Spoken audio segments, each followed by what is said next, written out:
David Eads there. Now, villagers on the outskirts of India's big cities are getting rich quick by selling the land their families have farmed for generations. As the cities expand to meet the demands of urbanisation, new housing developments are rising rapidly and changing traditional rural communities forever. Our correspondent Chris Morris reports on this trend from Noida on the outskirts of Delhi. In the countryside around Delhi, this is how to impress the neighbours. Spend a few $1,000s on hiring a helicopter to arrive at your own wedding. Not like it was in his day. Aman Yadav is getting married after his family sold off their land to the government for a small fortune. And this really is the ultimate expression of the new money which is flooding into rural areas surrounding India's big cities.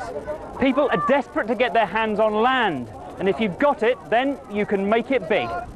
And communities which have lived off the land for generations are changing as the big city draws closer and closer. Aman Yadav's father is now a very rich man. Soon this land which he used to farm will be full of houses. And for now he's living the dream. This was just what my son wanted. That's why I got the helicopter. We suddenly had all this money, so why not? And across this region, former fields are now hives of construction activity. The government sells the land on to developers. In a few years, this site will be home to 15,000 people.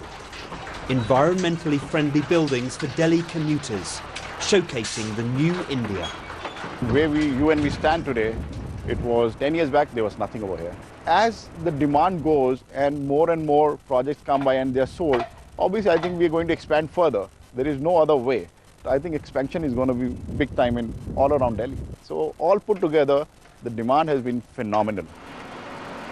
And as the landscape continues to change, so do social structures, as instant money affects the way people live and the way they behave.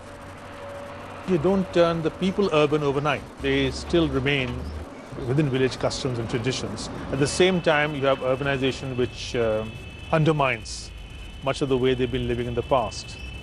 So you do have some problems of law and order, for example, problems of alienation. People don't quite understand how to fit in. But I honestly believe that urbanization can only be positive in the long term. And at Aman Yadav's wedding celebration, this village on the edge of the city came out to party. India remains an overwhelmingly rural society, but urbanisation is spreading at an extraordinary pace, and it takes some getting used to. Chris Morris, BBC News, Noida.